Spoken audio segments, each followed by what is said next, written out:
আসসালামু আলাইকুম। প্রিয় দর্শক, অন্য মঞ্চের আলাপচারিতায় আপনাদের সকলকে আমন্ত্রণ জানাচ্ছি। আজ আমাদের সঙ্গে অতিথি হিসেবে আছেন সিনিয়র সাংবাদিক জনাব আরশাদ মাহমুদ।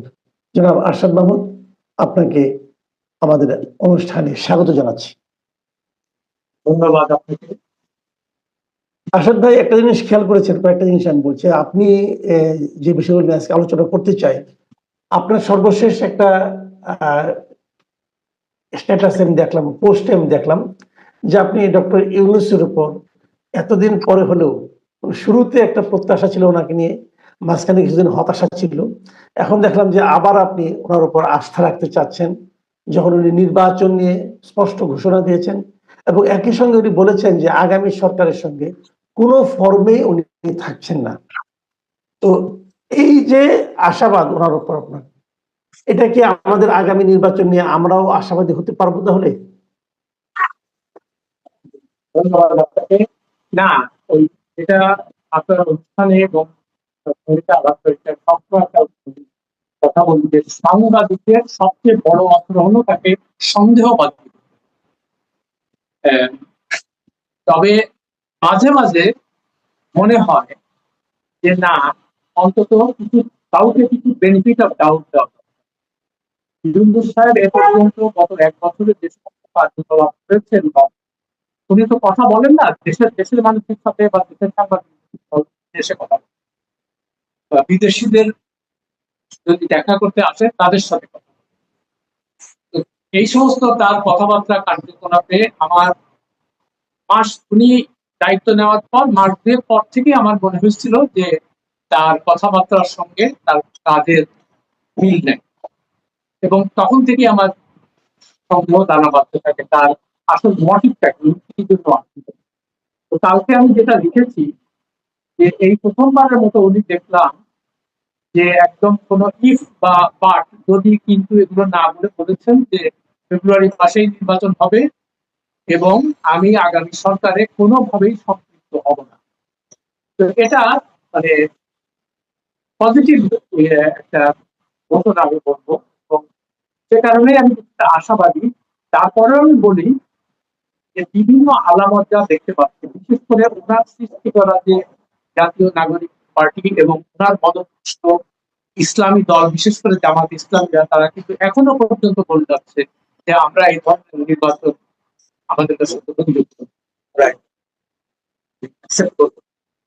তো তার পরিপ্রেক্ষিতে মনে হয় যে উনি কি করতে পারেন। আর এখানে আরেকটা কথা বলি যে এই বর্তমান যে নির্বাচন কমিশন বা সরকার, এরা, আমার প্রচন্ড সন্দেহ হচ্ছে যে এরা সুষ্ঠু ফ্রি ফেয়ার ইলেকশন করতে পারবে।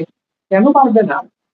তার কারণ বর্তমান যে সরকার প্রধান, তিনি নিজে তো নিরপেক্ষ না। নিরপেক্ষ না এই জন্য বলছি যে তিনি যদি নিরপেক্ষ হতেন তাহলে তুমি ময়দানে একটা নতুন দল নামাইলেন কেন ছাত্রদের? ফলে স্বাভাবিকভাবে তার নিরপেক্ষতা নিয়ে তো প্রশ্ন আসছে।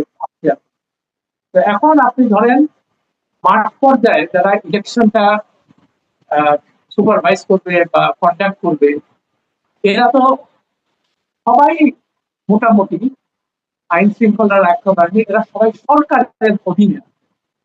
যদিও নির্বাচন কমিশন, আমরা জানি যে নির্বাচনের সময় 3 মাস আগে তাদের সমস্ত ট্রান্সফার, পোস্টিং হবে, এগুলো সব নির্বাচন। বাট স্টিল আমাদের দেশের কালচারে যেহেতু সরকার জোরালো ভূমিকা থাকে বা তার দিকেই মানুষ থাকে, তো এখন তারা যদি জানে বা যদি না জানে যে এনসিপি বা জামাত ইসলামী এরা সরকারের পদপুষ্ট, তবে তাদেরকে যদি মাঠ পর্যায়ে নির্বাচনের দিন বা আগে তাদের যদি বিশেষ সুযোগ সুবিধা দেয়, তবে আমি তাতে আশ্চর্য হব। এবং সেখানে কিন্তু নির্বাচনের নিরপেক্ষতা নিয়ে খুবই স্বাভাবিক। আমি যে কথাটা একটু আগে বললাম যে নির্বাচন সুষ্ঠু হবে না বা নির্বাচন প্রশ্নবিদ্ধ হবে, এটাও সৃষ্টি করা ইউনূস সাহেবের নিজেই। তারপর উনি তো নিরপেক্ষ। উনি যদি নিরপেক্ষ হতেন তাহলে তো উনি নতুন মানে মাঠে নতুন দল নামাতেন না, বা এখন যে জামাত ইসলামের সমর্থন, তারা সরকারে আছে বা তাদের দেখবেন সর্বজায়গায় তাদের লোক। তো সেই ক্ষেত্রে আমি অন্তত সাংবাদিক হিসেবে আমি অন্তত এটাকে আহ, খুব একটা পজিটিভলি আমি নিতে পারছি না, ততক্ষণ আমি জি মাঠ পর্যায়ে দেখবো যে এটা ঠিক আছে কিনা। জি। আরেকটা আলোচিত বিষয় গত কয়েকদিন ধরে মানে মানুষের মুখে মুখে চলছিল, সেটা হলো পাকিস্তানের সফররত যে পররাষ্ট্রমন্ত্রী মিস্টার ইসাক দার।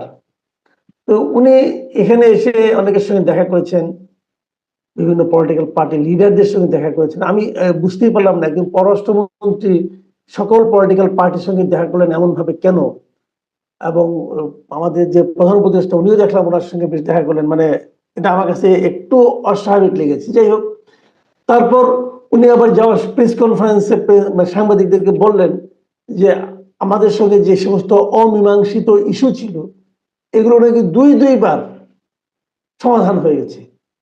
তো এই দুইবার কি সমাধান আপনিও মনে করেন আসলে হয়েছে? না, এটা তো প্রশ্নই আসে না। যদি সমাধান হবে তাহলে এত কথার তো দরকার ছিল কেমন। তো এক নম্বর কথা হলো যে তাদেরকে আনকন্ডিশনাল অ্যাপোলজি অর্থাৎ নিঃশর্ত ক্ষমা চাওয়া, এটা আহ, মানে পরিষ্কার ভাবে এখনো পর্যন্ত আমি অন্তত গত 50-53 বছরে শুনিনি। এখন উনি যে রেফারেন্সটা দিচ্ছেন যে এটা তো 74 সিমলা চুক্তি, মানে ভুট্টো সাহেব বলেছেন একবার যে তারপরে পারভেজ মোশাররফ বলেছেন যে আমরা যদি যদি যদি কথাটা আমরা যদি এরকম মানে কিছু করে থাকি তার জন্য। তো যদি তো এখানে কোনো প্রশ্ন নাই, এখানে অসংখ্য মানুষ নিহত হয়েছে পাকিস্তানি আর্মি দ্বারা বা পাকিস্তানি যারা পুলিশে যারা ছিল তারা। এগুলো তো আমাদের চোখের সামনে দেখা, আমরা তো বাচ্চাদের, আমরা তো তখন কলেজে সব আমরা নিজেই দেখেছি।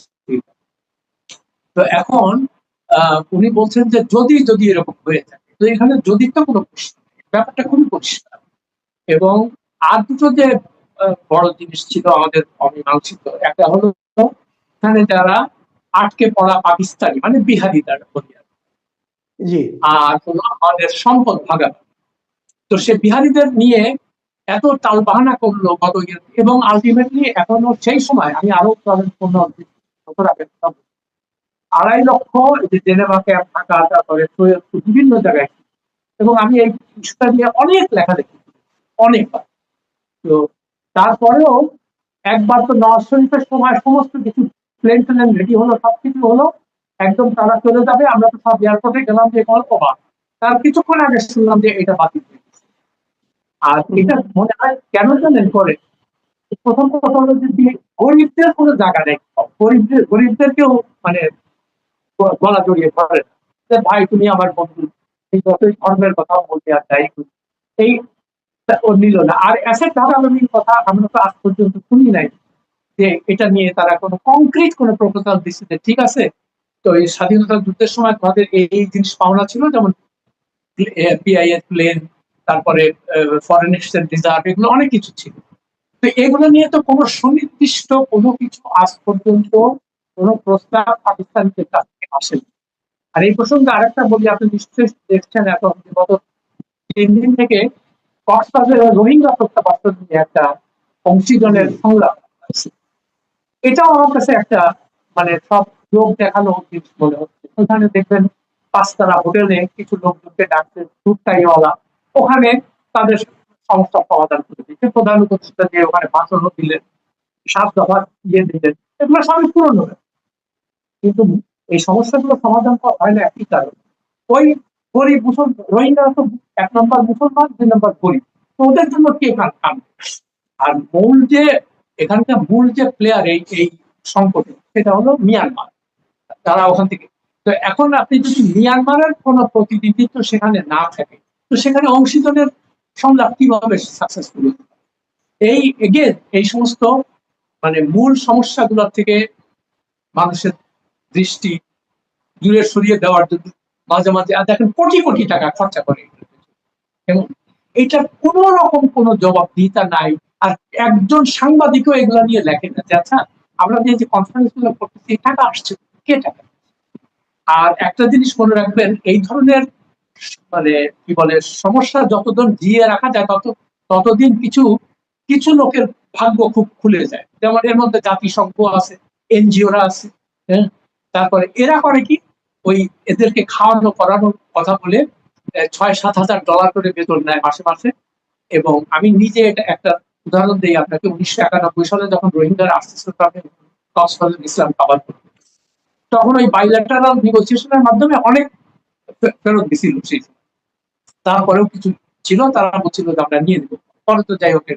তো ওইখানে আমি ইউএনএইচসিআর এর এক এক লোকের সাথে আমার কথা হলো, সম্ভবত মানে ওয়েস্টার্ন ইউরোপের, আমার মনে নেই ঠিক এক্স্যাক্টলি কোন দেশে। তো তারে আমি জিজ্ঞেস করলাম যে সমস্যা তো সমাধান হয়ে যাচ্ছে, তুমি এখন বললো যে সমস্যার সমাধান হয়ে গেলে তো আমাদের মুশকিল, এখন আমার তো আর চাকরি থাকবে। তা আমি বললাম বলে কি, হ্যাঁ। তো এইটা হচ্ছে ব্যাপার, যে যতদিন সমস্যা থাকবে ততদিন এদের চাকরি বাকরি থাকবে, সুযোগ সুবিধা থাকবে, হাজার হাজার ডলার বেতন। জি এবং এই কারণে দেখেন, এই যে ইউএনএইচসিআর এর যে প্রতিষ্ঠা, এটা কিন্তু এদের যখন সেকেন্ড ওয়ার্ল্ড ওয়ারের পরে রিফিউজি হলো, এদের কিন্তু ম্যান্ডেট ছিল মাত্র 8 মাসে। 8 মাস তারা থাকবে। আর আজকে 80 বছর হয়েছে, কেউ যায় না। ইউএনএইচসিআর ঠিকই আছে, দিন দিন বাড়তেছে, রিফিউজি বাড়তেছে, বুঝলেন? তো এইগুলো আপনাদেরকে মনে রাখতে হবে, মাথায় রাখতে হবে যে এখানে একটা মানে বেনিফিশিয়ারির সংখ্যা অনেক। এই জন্য এরা কি করে। আবার লোকাল এনজিও আছে, ব্র্যাক আছে, এরাও চায় যে এই সমস্ত সমস্যা থাকুক, তাইলে আমরা কিছু করে গেতে পারি, তাই হচ্ছে। আচ্ছা, আমি এই সর্বশেষ যে প্রসঙ্গটা আনছি সেটা হলো এক কথায় মব কালচার, মব ভায়োলেন্স। এটা দেখেন, আমরা এর সাম্প্রতিক যে কয়েকটা নমুনা দেখলাম। ফজলুর রহমান, অ্যাডভোকেট ফজলুর রহমান, বিএনপির একজন সিনিয়র লিডার, বিএনপির একজন কেন্দ্রীয় নেত্রী ব্যারিস্টার রুমিন ফারহানা, এবং আরো দেখলাম, আবার উল্টো দিকেও দেখলাম যে আমাদের উপদেষ্টা, তথ্য বিষয়ক উপদেষ্টা মাহফুজ আলম, তাকেও কিন্তু নিউ ইয়র্কে একটা দৌড়ানি দেওয়া হলো। তো এই যে বিষয়গুলো, এই এই যে দৌড়ানি, বিদেশের মাটিতে দৌড়ানি এবং দেশের মধ্যে এগুলো ঘটা, এগুলো তো বিভিন্ন মিডিয়াতে আসে। তো এই যে মানে আইনের বাইরে, সবই তো আইনের বাইরে হচ্ছে। তো এই ঘটনাগুলো কি আমাদের দেশের মানুষের মানে আচরণ নিয়ে, মানে মানে সুস্থ লোকজন যারা আছে তারা কি একটু অন্যভাবে তাকায় না আমাদের দিকে, যে আমরা এমন কেন? এগুলো কি কোনো সভ্যতার মধ্যে পড়ে? এটা তো মূল কারণ হলো সরকার। সরকার যদি নিরপেক্ষ না হয়, সরকার যদি এগুলোকে প্রশ্রয় দেয়, তাহলে এই জিনিসটা আপনি থামাবেন কিভাবে? সরকার যখন এই মব কালচার শুরু হলো, এখানে বিভিন্ন লোকজনকে ধরে নিয়ে আসে, পিটায় মেরে ফেলে, তারপরে তখন সরকারের মুখপাত্র বলছে যে এরা তো প্রেশার গ্রুপ। আপনি চিন্তা করেন তাদেরকে কি ভাবে লেজিটিমাইজ করতেছে জিনিসটা। যে এটা তো একটা অবিশ্বাস্য ব্যাপার। মানে যদি সত্যিকার অর্থে সরকার মানে মানুষের সেফটি বা সিকিউরিটির কথা চিন্তা করে, তাহলে তো প্রথম থেকেই এগুলোকে খুব শক্ত হাতে দমন করা উচিত ছিল। তাহলে মানুষ, এরা ভয় পেত এবং তারা চিন্তা করতো যে না, আইন নিজে হাতে তুলে নেওয়া যাবে না, আইনের বাইরে কোনো কাজ করলে আমাকে শাস্তি পেতে হবে।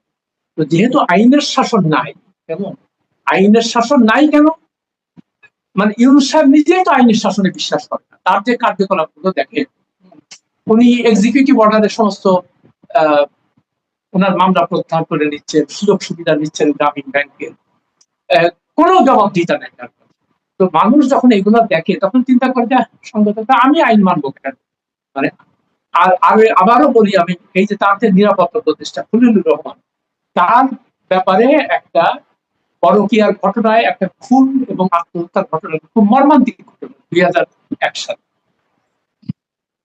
এবং পত্রপত্রিকায় আসছে, তখন তার সম্পৃক্ততার অভিযোগ ছিল।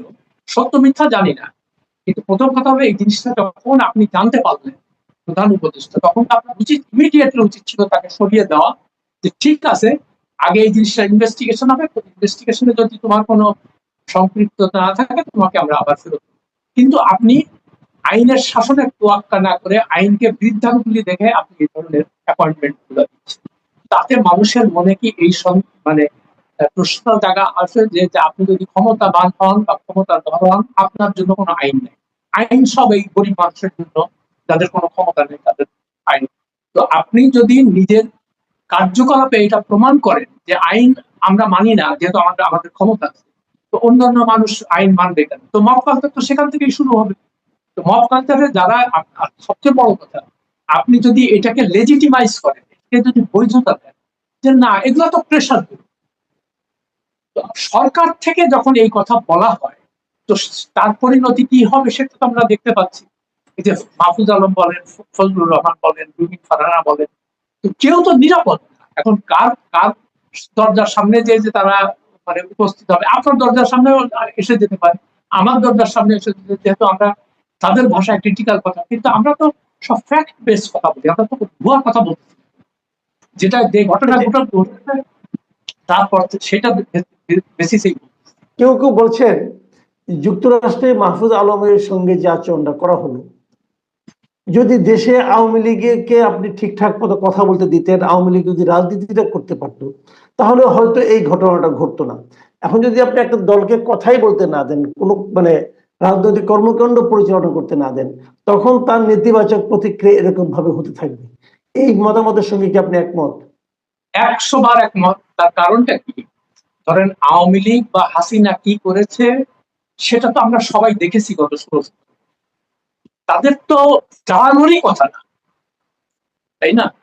কিন্তু এই সরকারের কার্যকলাপ যখন মানুষ 1 বছরের মধ্যে যা দেখতেছে, তখন অনেকে মানে আওয়ামী লীগের প্রশ্নটা আসছে কেন, এটা তো আসারই কথা। তো এখন আপনি, হ্যাঁ, যারা অপরাধ করেছে তাদেরকে আপনি অবশ্যই শাস্তি দেবেন, কিন্তু সেই শাস্তির বেলাও আমরা দেখতে পাচ্ছি না তেমন কিছু, খালি বই ট্রায়াল হচ্ছে, এটা হচ্ছে, কিন্তু মানে মানুষের মনে যে আস্থা জাগাবে যে না এরা অপরাধ করেছে, এদেরকে জেলে ঠিক। আচ্ছা, আপনি আরেকটা কথা বলি, যাদের টাকা পয়সা আছে, আওয়ামী লীগের দোসর, মানে নাম করা দোসর, যেমন হামিম গ্রুপের আজাদ আজাদ সাহেব, বসুন্ধরা গ্রুপের মালিকরা, হ্যাঁ, এরা তো প্রকাশ্যে তখন হাসিনার পক্ষে কথা বলছে, আর প্রকাশ্যে বলছে এইসব জঙ্গি টঙ্গি সব মানে শেষ করে দেওয়ার দরকার নেই আমরা এগুলো। কিন্তু আপনি তাদেরকে কোনো কিচ্ছু বলতেছেন না, তাদেরকে তারা কোনো অ্যারেস্ট হয় না, তাদের কোনো কিছু, তাদের কোনো ক্ষতি হয় না, তারা এবং তারা কিসের খুনের আসামি, ধর্ষণ মামলার আসামি, টাকা অর্থ পাচার মামলার আসামি, ব্যাংক লুটের আসামি, যত রকম মানে ঋণ খেলার সবকিছু আছে, এবং দুদকের মামলা আছে তাদের, তাদের কিচ্ছু আপনি করেন না। তো তখন মানুষের মনে হয় না যে আরে, তো এটা তো হাসিনাকেও এরা এইভাবে তোষামত করে থেকে গেছে এবং ভালোই আছে, তো এখন এই সরকারকেও তারা একই রকম করতেছে। এখন আগে একমাত্র ইস্যুটা যে এই বসুন্ধরারা, তারপরে এরা সব গণভবনে যে টাকা পয়সা দিয়ে আসে তারপরে ঠিক হয়ে যায়। তো এখন যদি মানুষ মনে করে বা বলে যে এখন তো যমুনাতে যে ওই টাকা পয়সা দিয়ে আসতেছে সব ঠিক হয়ে যায়, তাহলে তো আপনি তাদেরকে দোষ দিতে পারবেন না। তারা চোখের সামনে যে আপনি আইনটা হবে সবার জন্য সমান, আইনের প্রয়োগ যদি সিলেক্টিভ হয় তাহলে তো মানুষের সন্দেহ হয়। তো এখন আপনি আওয়ামী লীগকে দাঁড়াতে দিচ্ছেন না, কথা বলতে দিচ্ছেন না, তো যার ফলে যেটা হচ্ছে, বাইরে এখন বাংলাদেশিরা তো সারা পৃথিবীতে ছড়িয়ে আছে। তো আপনি যখনই বিদেশে যাবেন কিংবা আপনার প্রতিষ্ঠানে এই ধরনের ফেস করবে, এটা তো কোনো কিছু করার নেই। জি, অনেক ধন্যবাদ জনাব আরশাদ মাহমুদ। প্রিয় দর্শক, আপনারা শুনলেন বিভিন্ন বিষয়ে জনাব আরশাদ মাহমুদের বিশ্লেষণ। আপনাদের কেমন লাগলো আমাদের কমেন্টে লিখে জানাবেন। আগামীতে আবার কথা হবে। এখন